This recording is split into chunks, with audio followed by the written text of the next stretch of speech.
नमस्कार सभी को। आशा करती हूँ आप सब अच्छे होंगे। दोस्तों, आज हम एक ऐसे विषय पे बात करने वाले हैं जिसके बारे में बहुत से लोग बात नहीं कर पाते, लेकिन यह हमारे दिल के बहुत करीब होता है। वो है हमारा जीवन साथी। अब हमारे साथ नहीं होता, चाहे वह किसी वजह से हमसे अलग हो गया हो या फिर इस दुनिया से विदा ले चुका हो। उनकी कमी का एहसास हमें अंदर तक छोड़ देता है, लेकिन अकेलापन एक शब्द सुनते ही शायद आपके मन में वह पल ताज़ा हो जाते होंगे जब आपको लगता है कि अब कोई बात समझने वाला नहीं, कोई आपके सुख दुख का साथी नहीं। लेकिन आज मैं आपको बताना चाहती हूँ कि अकेलेपन कोई अंत नहीं, यह एक ऐसा पड़ाव है जहाँ से हम नए रिश्ते, नए शौक और नए मकसद की तरफ बढ़ सकते हैं। आज के इस वीडियो में हम साथ चलेंगे और जानेंगे अकेलेपन से उभरने के 5 तरीके। यह कोई बड़े बड़े उपाय नहीं, बल्कि छोटे छोटे कदम हैं जो आपको धीरे धीरे इस भावनात्मक बोझ से बाहर निकालने में मदद करेंगे। तो चलिए शुरू करते हैं। पहला तरीका, आपकी भावनाओं को स्वीकार करें। अक्सर हम यह सोचकर अपने दुख को दबा देते हैं कि अब तो समय बीत गया, रोने धोने से क्या होगा। भावनाओं को स्वीकार करना क्यों ज़रूरी है, ये क्या फ़ायदा। लेकिन दोस्तों, दुख को दबाने से वह और गहरा हो जाता है। जब तक आप इस बात को नहीं मानेंगे कि हाँ, मुझे दर्द हो रहा है, मुझे अकेलापन महसूस हो रहा है, तब तक आप आगे नहीं बढ़ पाएंगे। अपने आप से बात करें, एक डायरी में लिखें आप क्या महसूस कर रहे हो। किसी ऐसे दोस्त या परिवार वाले से अपने मन की बात शेयर करें जो आपकी भावनाओं को समझ सके।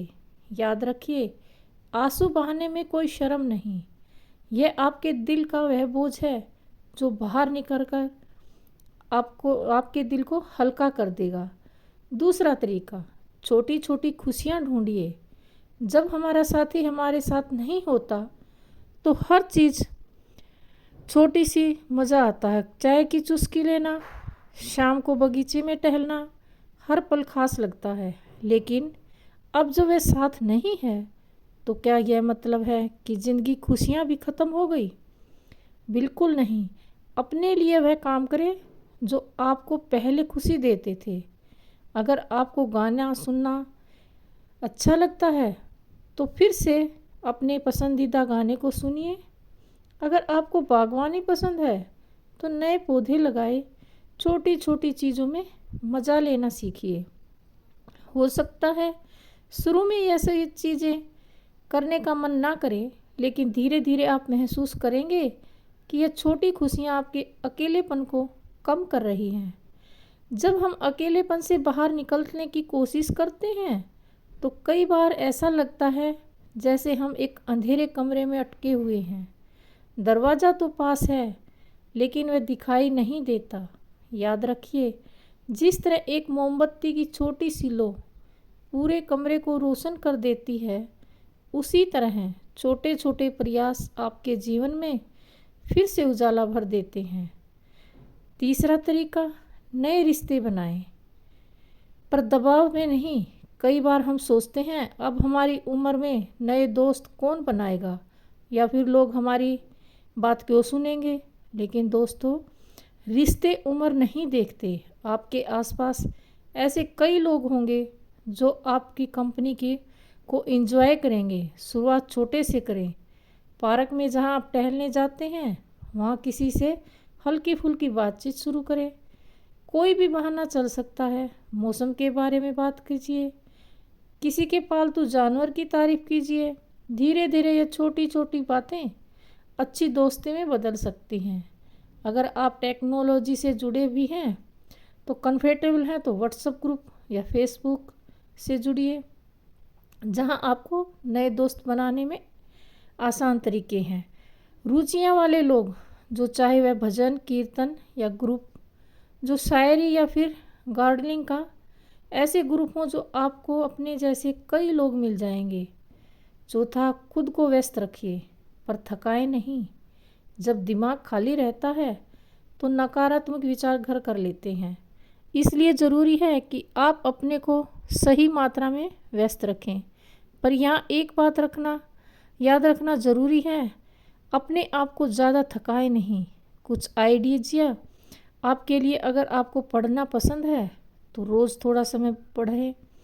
किताबें पढ़ने के लिए निकालिए, पुरानी हॉबीज़ को फिर से शुरू कीजिए, चाहे वह ड्राइंग हो, कढ़ाई हो या फोटोग्राफी। घर के छोटे छोटे काम खुद करने की कोशिश कीजिए। बिस्तर बनाना, बर्तन साफ करना, यह छोटे काम आपको सक्रिय रखेंगे।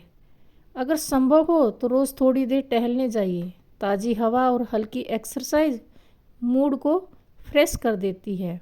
याद रखिए, व्यस्त रहने का मतलब ये नहीं कि आप खुद को इतना थका दें कि शाम तक चूर हो जाए। बस इतना करें कि आपका दिमाग और शरीर सक्रिय रहे।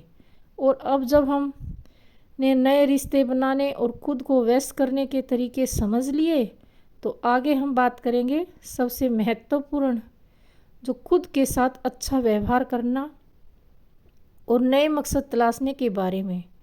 कभी कभी जीवन में ऐसे मोड़ पर ले आता है जहाँ हमें लगता है जैसे सब कुछ खत्म हो गया, पर असल में यह नई शुरुआत का वक्त होता है। जी हाँ, अब तक हमने अकेलेपन से निकलने के 4 तरीके सीखे। भावनाओं को स्वीकार करना, छोटी खुशियों को ढूंढना, नए रिश्ते बनाना और खुद में व्यस्त रहना।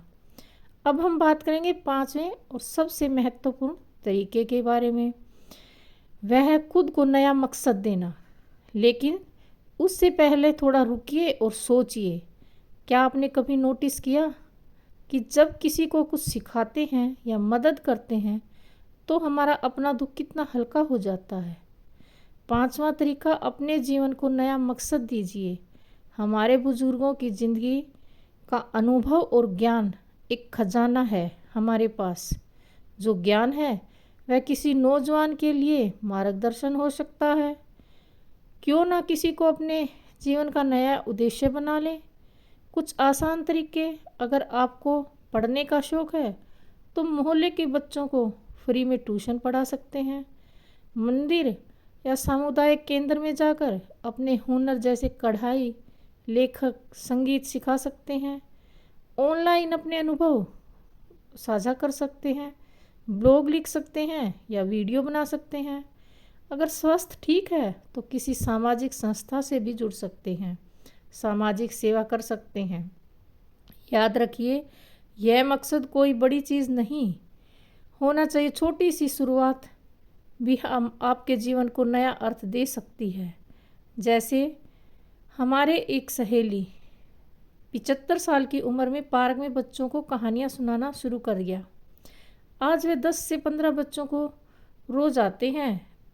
और एक ज़रूरी बात, जब हम अकेलेपन से जूझ रहे होते हैं तो अच्छी नींद ना आना भी हमारी सबसे बड़ी समस्या बन जाती है। क्या आप जानते हैं, 60 की उम्र के बाद हमारी नींद का पैटर्न बदल जाता है। अगर आप भी रातों को करवटें बदल रहे हैं तो मैंने यहाँ 60 की उम्र के बाद कैसे सोना चाहिए वीडियो डाला हुआ है, ज़रूर देखें, क्योंकि नींद अच्छी आपका तरोताज़ा महसूस कराएगी। इस वीडियो को अपने दोस्त, परिवार वालों के साथ अवश्य शेयर करें जिन्हें इसकी ज़रूरत हो। नीचे कमेंट में लिखें आपको सबसे उपयोगी कौन सा टिप लगा। चैनल को सब्सक्राइब करना ना भूलें ताकि आप ऐसी उपयोगी जानकारी पाते रहें। आज के लिए याद रखिए, हर नया दिन नई संभावनाएं लेकर आता है। तो आज बस इतना ही।